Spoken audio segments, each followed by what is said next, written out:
Hello সবাইকে, সবাই কেমন আছো? আজ আমি সকাল সকাল তাড়াহুড়ো করে বেরিয়ে পড়েছি একটা জায়গায় যাওয়ার জন্য। স্টেশনটা চিনতে পারছো? দেখো, আজ কিন্তু আমি তোমাদেরকে বলবো না আমি কোথায় যাচ্ছি। তোমরা কমেন্ট করে ব্লগের শেষে কিন্তু জানিও তোমরা বুঝতে পেরেছো কিনা যে আমরা কোথায় যাচ্ছি। ট্রেন কিন্তু অলরেডি চলে এসেছে, আমার সঙ্গে আমার আরো 4 জন ফ্রেন্ড আছে। ঘুম থেকে উঠে তখন সকাল 6টা মতো বাজে, আর এই যে বলেছিলাম ট্রেন কিন্তু স্টেশনে এসে দাঁড়িয়ে রয়েছে। অনেকটা সকাল সকাল ঘুম থেকে ওঠার জন্য আমাদের গা কিন্তু খুব ম্যাজম্যাজ করছিল। তাই শীত গ্রীষ্ম বর্ষা চাই কিন্তু আমাদের ভরসা। আর এই যে আমার বান্ধবী, ট্রেনে উঠেই সঙ্গে সঙ্গে আমরা কিন্তু 3 কাপ চাও নিয়ে নিলাম।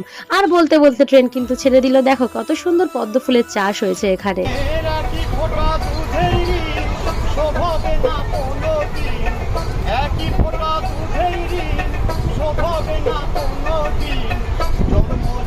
কি আগের ক্লিপটা থেকে আন্দাজ করেছো একটু আমরা কোথায় যাচ্ছি? যদি করে থাকো তাহলে কিন্তু নিচে কমেন্ট করে জানিও। টাটা, দেখা হচ্ছে নেক্সট একটা পার্টে।